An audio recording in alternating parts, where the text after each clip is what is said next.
Bonjour, chers collègues du département de français de Georgia Southern University. Je suis Dr Viviane Lueto et j'aimerais vous parler aujourd'hui des avantages qu'il y a pour nos étudiants à participer à des voyages d'échange.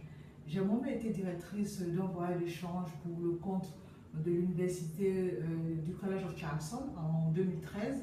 J'ai accompagné 14 étudiants à Paris et nous avons eu l'opportunité non seulement de prendre des cours mais aussi de visiter les sites touristiques.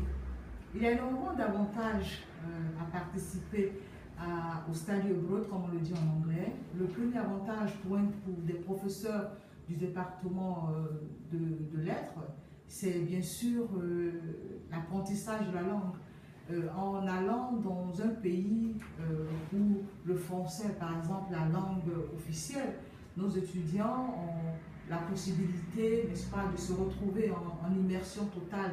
Ils ont la possibilité de se confronter avec la population locale, de développer, n'est-ce pas, non seulement le vocabulaire, apprendre des expressions idiomatiques, et c'est vraiment la possibilité, la voie royale pour être vraiment bilingue. L'autre avantage, c'est le fait que, bien qu'on soit dans un autre pays et hors de notre université, les étudiants prennent des cours dans des classes formelles. Dans mon cas, ils ont eu l'opportunité de prendre des cours sur la civilisation et la culture française. On a donné aussi des cours de composition et de conversation. Donc, ils enrichissent donc le transcript parce qu'ils reviennent avec une note qu'ils obtiennent à l'issue de ce cours. Le troisième avantage que je pourrais citer, c'est la possibilité d'être des individus multiculturels parce qu'ils apprennent d'autres modes de vie, ils apprennent la culture, etc. Et il y a aussi cette possibilité de gagner en maturité et d'augmenter leur capacité d'adaptation parce que pour une fois, ils se retrouvent dans un environnement qui est différent du leur et ils sont confrontés, n'est-ce pas, à de nouvelles réalités. Ça leur permet de vraiment de survivre, d'apprendre à survivre hors, n'est-ce pas, de leur environnement ambiant.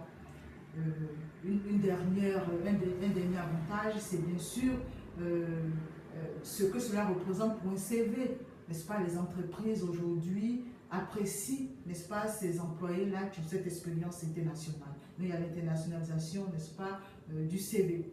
Alors, il y a des parents qui s'inquiètent quand même aussi de laisser leurs enfants partir à l'étranger. C'est tout à fait normal avec tout ce qu'on entend dans les informations, avec le terrorisme. Mais en plus, n'est-ce pas, de parler aux parents de ces différents avantages que je viens de citer, je pense que la chose à faire pour les rassurer, c'est vraiment de les informer, de leur donner tous les détails. Par exemple, lorsque les étudiants seront logés. Dans mon cas, on était logés en plein centre de Paris, au 5e arrondissement, à la Maison internationale des jeunes. Et les étudiants avaient la possibilité d'avoir 2 repas par jour, le petit déjeuner et le dîner. Il faut aussi parler de l'assurance médicale internationale. Toutes les universités exigent des étudiants qu'ils obtiennent cette assurance avant d'aller à l'étranger. La communication avec aujourd'hui Skype, WhatsApp, tout ce qu'il y a comme nouvelles technologies, les informations, il y a vraiment plus de difficultés à communiquer avec son enfant. Et le prix aussi, le coût, n'est-ce pas, des voyages d'échange, il y a la possibilité pour les étudiants de faire des demandes de bourse. Les universités offrent des bourses. Donc voilà un peu ce que moi je pourrais dire pour rassurer les parents afin qu'ils permettent leurs enfants de participer au voyage d'échange. Je pense que c'est une expérience très enrichissante et pour moi, ça a été vraiment inoubliable. Merci beaucoup.